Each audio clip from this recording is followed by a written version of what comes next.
ಸರ್ಕಾರದ ವಿರುದ್ಧ ಮಾತನಾಡಿದ ಕಾರಣಕ್ಕೆ ಅಮಾನತು ಮಾಡುವ ಮೂಲಕ ಸರ್ವಾಧಿಕಾರಿ ಧೋರಣೆಯನ್ನು ಕೇಂದ್ರ ಬಿಜೆಪಿ ಸರ್ಕಾರ ಅನುಸರಿಸುತ್ತಿದೆ ಎಂದು ಕಾಂಗ್ರೆಸ್ ಮುಖಂಡ ರಕ್ಷರಾಮಯ್ಯ ಆರೋಪಿಸಿದರು. ಪ್ರತಾಪ್ ಸಿಂಹ ಅವರು ನೀಡಿದ ಪಾಸ್ನಿಂದಲೇ ಸಂಸತ್ನಲ್ಲಿ ಸ್ಮೋಕ್ ಸಿಡಿಸಲಾಗಿದ್ದು, ಕೂಡಲೇ ಅವರನ್ನು ಸಂಸತ್ ಸ್ಥಾನದಿಂದ ಅಮಾನತು ಮಾಡಿ ತನಿಖೆಗೆ ಒಳಪಡಿಸಬೇಕು ಎಂದು ಆಗ್ರಹಿಸಿದರು. ಉಪರಾಷ್ಟ್ರಪತಿ ಧನಕರ್ ಅವರನ್ನು ಅವಮಾನಿಸಿರುವ ಘಟನೆಯ ಬಗ್ಗೆ ಕೇಳಿದ ಪ್ರಶ್ನೆಗೆ ಉತ್ತರಿಸದೆ ಜಾರಿಕೊಂಡ ರಕ್ಷಾ, ಇಂತಹ ಪ್ರಕರಣ ನಡೆದಿರುವ ಬಗ್ಗೆ ತಮ್ಮ ಗಮನಕ್ಕೆ ಬಂದಿಲ್ಲ ಎಂದು ಹೇಳುವ ಮೂಲಕ ನುಣುಚಿಕೊಂಡರು.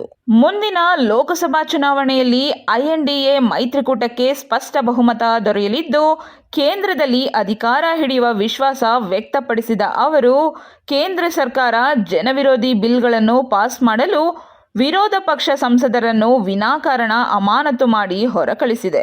ಆದರೆ ಮುಂದೆ ನಮ್ಮದೇ ಸರ್ಕಾರ ಅಧಿಕಾರಕ್ಕೆ ಬರಲಿದ್ದು, ಈ ಎಲ್ಲ ಕಪ್ಪು ಬಿಲ್ಗಳನ್ನು ರದ್ದು ಮಾಡಲಾಗುವುದು ಎಂದರು. ಇವತ್ತು ಡಾರ್ಕೆಸ್ಟ್ ಡೇ ಆಫ್ ಡೆಮಾಕ್ರಸಿ ಅಂತ ಹೇಳ್ಬೋದು. ಯಾಕೆಂದರೆ ಈ ಒಂದು ರೀತಿಯ ಅನಾಹುತ ಆಗಿರೋದು, ನಮ್ಮ ಸಂಸದರನ್ನು ಅಮಾನತು ಮಾಡಿರೋದು ಅನ್ಡೆಮೋಕ್ರಾಟಿಕ್ ಆಗಿ ನಮ್ಮ ದೇಶದ ಇತಿಹಾಸದಲ್ಲೇ ಇಂಥ ಒಂದು ಡಿಸ್ಕ್ವಾಲಿಫಿಕೇಶನ್ ಆಗಿಲ್ಲ. ಇದನ್ನು ಪ್ರತಿಭಟಿಸುತ್ತಾ ದೇಶಾದ್ಯಂತ ರಾಜ್ಯಾದ್ಯಂತ ನಮ್ಮೆಲ್ಲ ಕಾಂಗ್ರೆಸ್ ಕಾರ್ಯಕರ್ತರು, ಎಲ್ಲ ಕಾಂಗ್ರೆಸ್ ಮುಖಂಡರು, ನಾಯಕರುಗಳು ಎಲ್ಲರೂ ಈ ಒಂದು ಪ್ರೊಟೆಸ್ಟನ್ನು ಹಮ್ಮಿಕೊಂಡಿದ್ದೇವೆ. ಪ್ರತಿಯೊಂದು ಏನೇ ಒಂದು ಸರ್ಕಾರದ ವಿರುದ್ಧ ಮಾತಾಡಿದಾಗ ಅಮಾನತು ಮಾಡಕ್ಕೆ ರೆಡಿ ಆಗ್ತಾರೆ. ಅದಾನಿ ಬಗ್ಗೆ ಮಾತಾಡಿದ್ರೆ ಅಮಾನತು ಮಾಡ್ತಾರೆ, ರೈತರ ಬಗ್ಗೆ, ರೈತರ ಸಾಲ ಮನ್ನಾ ಬಗ್ಗೆ ಮಾಡಿದ್ರೆ ಅಮಾನತು ಮಾಡ್ತಾರೆ, ಮಣಿಪುರ್ ಬಗ್ಗೆ ಮಾತಾಡಿದ್ರೆ ಅಮಾನತು ಮಾಡ್ತಾರೆ. ಇಲ್ಲಿ ಲಾರ್ಜೆಸ್ಟ್ ಡೆಮಾಕ್ರಸಿ ಅಂತ ಹೇಳ್ಬೋದು ಇಂಡಿಯಾ. ಅದು ಯಾವತ್ತೂ ಇವಾಗ ಇಲ್ಲ. ಅದು ಮೋದಿ ಅಮಿತ್ ಶಾ ಕೆಳಗಡೆ ಇದು ಒಂದು ತುಗ್ಲಕ್ ಸರ್ಕಾರ ಆಗಿದೆ, ದರ್ಬಾರ್ ಆಗಿದೆ. ಯಾರಿಗೂ ಯಾವುದೇ ಒಂದು ಮುಖ್ಯಮಂತ್ರಿಗಳಾಗಿರಲಿ, ಮಂತ್ರಿಗಳಾಗಿರಲಿ ಯಾವುದೇ ಒಂದು ಹಕ್ಕು ಇಲ್ಲ. ಅದನ್ನು ಪ್ರತಿಭಟಿಸ್ತಾ ಪ್ರತಾಪ್ ಸಿಂಹನ ಅರೆಸ್ಟ್ ಮಾಡಿ, ಇಲ್ಲ ಪ್ರತಾಪ್ ಸಿಂಹನ ಎಂಕ್ವೈರಿ ಮಾಡಿ ಅಂದರೆ ನಮ್ಮನ್ನೆಲ್ಲ ಸಸ್ಪೆಂಡ್ ಮಾಡಿ ಹಾಕಿದ್ದಾರೆ. ಇದೆಂಥ ನ್ಯಾಯ ಇದು? ಅದನ್ನು ಪ್ರತಿಭಟಿಸ್ತಾ ಚಿಕ್ಕಬಳ್ಳಾಪುರ ವತಿಯಿಂದ ಎಲ್ಲ ನಮ್ಮ ಯುವಕರು, ಮಹಿಳೆಯರು, ನಾಯಕರುಗಳೆಲ್ಲ ಇವತ್ತು ಪ್ರತಿಭಟನೆ ಹಮ್ಮಿಕೊಂಡಿದ್ದೀವಿ. ಪ್ರತಾಪ್ ಸಿಂಹ ಡಿಸ್ಕ್ವಾಲಿಫೈ ಆಗೋವರೆಗೂ ಈ ಒಂದು ಪ್ರೊಟೆಸ್ಟ್ಗಳು ನಡೀತಾ ಬರುತ್ತೆ.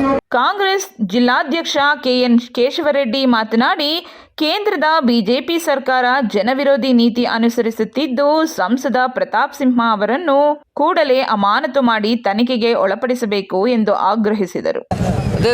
ಈಗ ವಿರೋಧ ಪಕ್ಷದವರು ಆಡಳಿತ ಪಕ್ಷದಲ್ಲಿರ್ತಕ್ಕಂಥವ್ರನ್ನ ಪ್ರಶ್ನೆ ಮಾಡೋದಕ್ಕೆ ವಿರೋಧ ಪಕ್ಷ ಅನ್ನೋದು ಇರೋದು.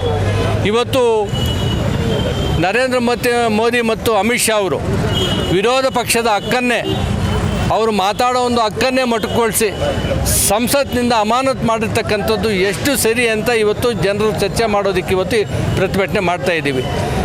ಇವತ್ತು ಲೋಕಸಭೆಯಲ್ಲಿ ಪ್ರವೇಶ ಮಾಡತಕ್ಕಂಥ ಒಬ್ಬ ಅನಾಮಧೇಯ ಪ್ರತಾಪ್ ಸಿಂಹ ಅವರು ಅವರಿಗೆ ಅನುಮತಿಯನ್ನು ಕೊಟ್ಟಿದ್ದಾರೆ. ಅವರು ಪ್ರತಾಪ್ ಸಿಂಹ ಅವ್ರನ್ನ ತಕ್ಷಣ ಅಮಾನತು ಮಾಡಿ ಸಂಸತ್ತಿನಿಂದ ವಿಚಾರಣೆ ಮಾಡಿ ಅವ್ರ ಮೇಲೆ ಕ್ರಮ ತಗೋಬೇಕಾಗಿತ್ತು. ಅದನ್ನು ಬಿಟ್ಟು ಭದ್ರತಾ ಲೋಪದ ಬಗ್ಗೆ ಪ್ರಶ್ನೆ ಮಾಡೋಕ್ಕೆ ಹೋದಂಥ ಸಂಸದರನ್ನು ಇವತ್ತು ಅಮಾನತು ಮಾಡಿರ್ತಕ್ಕಂಥದ್ದು ಎಷ್ಟು ಸರಿ? ಇದು ಅವರ ಹಿಟ್ಲರ್ ಧೋರಣೆ ಆಗಿದೆ. ಇಡೀ ದೇಶಾದ್ಯಂತ ಈ ಧೋರಣೆಯನ್ನು ನೋಡ್ತಾ ಇದೆ. ಇನ್ನೇನು 4 ತಿಂಗಳು 5 ತಿಂಗಳು ಚುನಾವಣೆ ಇದೆ. ಈ ಚುನಾವಣೆಯಲ್ಲಿ ಇದರ ಪ್ರತಿಫಲವನ್ನು ನರೇಂದ್ರ ಮೋದಿ ಮತ್ತು ಅಮಿತ್ ಶಾ ಅವರು ನೋಡ್ತಾರೆ, ಅವರು ಅನುಭವಿಸ್ತಾರೆ ಅನ್ನೋ ಮಾತನ್ನು ಹೇಳಲಿಕ್ಕೆ ಬಯಸ್ತೀನಿ. ಶುಕ್ರವಾರ ಬೆಳಗ್ಗೆ ಚಿಕ್ಕಬಳ್ಳಾಪುರದ ಒಕ್ಕಲಿಗರ ಕಲ್ಯಾಣ ಮಂಟಪದ ಬಳಿ ಜಮಾಯಿಸಿದ ಕಾಂಗ್ರೆಸ್ ಕಾರ್ಯಕರ್ತರು ಬಿಜೆಪಿ ಮತ್ತು ಕೇಂದ್ರ ಸರ್ಕಾರದ ವಿರುದ್ಧ ಘೋಷಣೆಗಳನ್ನು ಕೂಗುತ್ತಾ BB ರಸ್ತೆ ಮೂಲಕ ಶಿಡ್ಲಘಟ್ಟ ವೃತ್ತದವರೆಗೂ ಪ್ರತಿಭಟನಾ ಮೆರವಣಿಗೆ ನಡೆಸಿದರು. ನಂತರ ಕೆಲಕಾಲ ಶಿಡ್ಲಘಟ್ಟ ವೃತ್ತದಲ್ಲಿ ಪ್ರತಿಭಟನೆ ನಡೆಸಿ ಕೇಂದ್ರ ಸರ್ಕಾರದ ವಿರುದ್ಧ ಘೋಷಣೆಗಳನ್ನು ಕೂಗಿದರು. ಪ್ರತಿಭಟನೆಯಲ್ಲಿ ಕಾಂಗ್ರೆಸ್ ನಾಯಕರು ಹಾಗೂ ಕಾರ್ಯಕರ್ತರು ಭಾಗವಹಿಸಿದ್ದರು.